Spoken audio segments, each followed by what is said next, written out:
Howdy, what's going on, you guys? Welcome to the video for Elden Ring. My name is Ventus SGN. In this video, I'm going to break down the boss fight with Margit the Fell Omen, attack pattern by attack pattern, and show you how to exploit his weaknesses for an easy fight.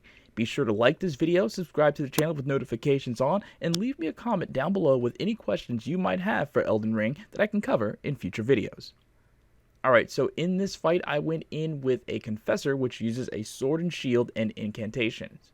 My flask count for this fight is 5, 4 red, and 1 blue, and I use all starting gear as it makes my character roll dodge faster.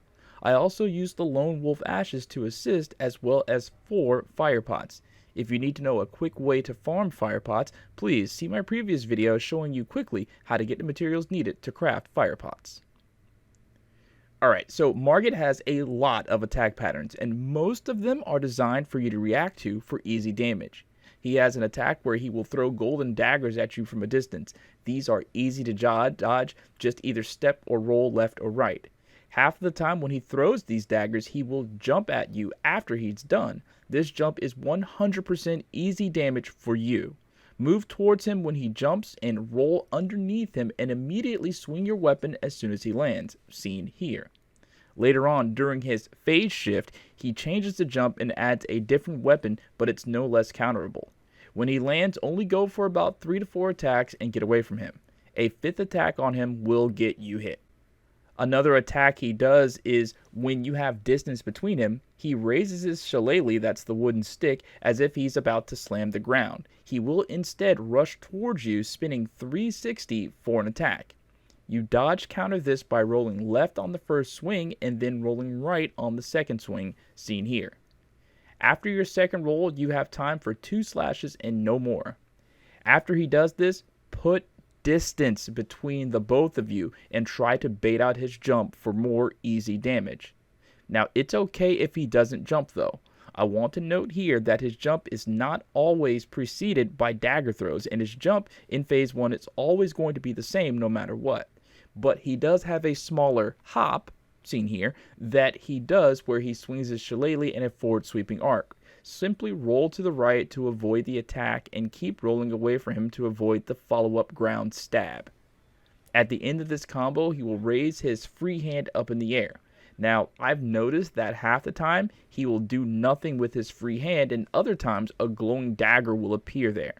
Do not use this as an attack of opportunity because it is difficult to tell when the golden dagger will appear in his free hand, because if it does, it will result in him attacking in a string of slashes that are hard to maneuver away from. So it's best to put distance between you and him. Now, if you keep distance between you and him and only attack during the times I mentioned, he does not change his attack patterns and you should be able to get his health down to half. That's when his attack patterns will change, and he adds 2 new attacks to his animations. A glowing hammer will appear in his right hand to signify the change into phase 2. This is usually accompanied by a new leaping attack that I mentioned earlier. This attack is now a dangerous AoE that has a large area of effect if you do not avoid it in a very specific way. When he leaps and comes down, move towards him as much as you can when he's in the sky and coming down, and as soon as he does come down, roll to the right. You will always roll to the right to avoid being hit by this attack. After his hammer comes down, he is open for 1 attack, no more. After that 1 attack, get ready to roll away from him because he will swing his normal attack at you, which is easy enough to avoid with a roll dodge to the right. This is one of 2 of his new attacks in phase 2, and his other attacks remain the same, so don't feel like just because he got a new weapon that he is on Super Saiyan or something. He has no extra strength or extra speed, just 2 new attacks that are even more counterable than the others. If he gets a glowing sword in his offhand and tries to stab you with it, just roll away from him, keeping with the strategy of distance between you both. It's here where he is at half health that I suggest using the Lone Wolf Ashes. The spiritual wolves act as 3 tanks that will taunt him and keep his attention off of you for the most part. Now, they are not going to do any considerable damage, but they will give you time to heal HP and MP and launch ranged attacks, fire pots and fireball incantations. When you summon the lone wolf ashes, continue keeping distance between you and him and act as if the wolves are not even there, and use the times when he is occupied by the wolves as opportunity to throw your ranged attacks at him. But be on the lookout for his attacks on you to continue as normal even if all 3 wolves are still on the field. If you're using the fireball incantation, I advise holding it as long as possible within the right range and letting it fly on its own when you see him attacking the lone wolves. Continue to keep distance from him while the wolves are out, though if he targets you with a second glowing hammer type attack, you dodge and counter it by rolling to the right. So whenever you see the glowing hammer, just roll to the right to avoid the attacks. That's all.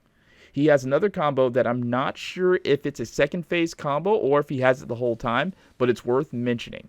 He attacks with dual wield, shillelagh, and glowing sword.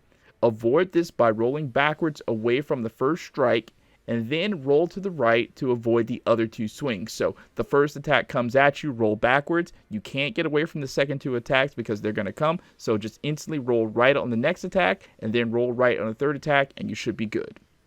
And that's it. Everything else is up to you. Learn these attack patterns and in a few tries anyone should be able to take him out.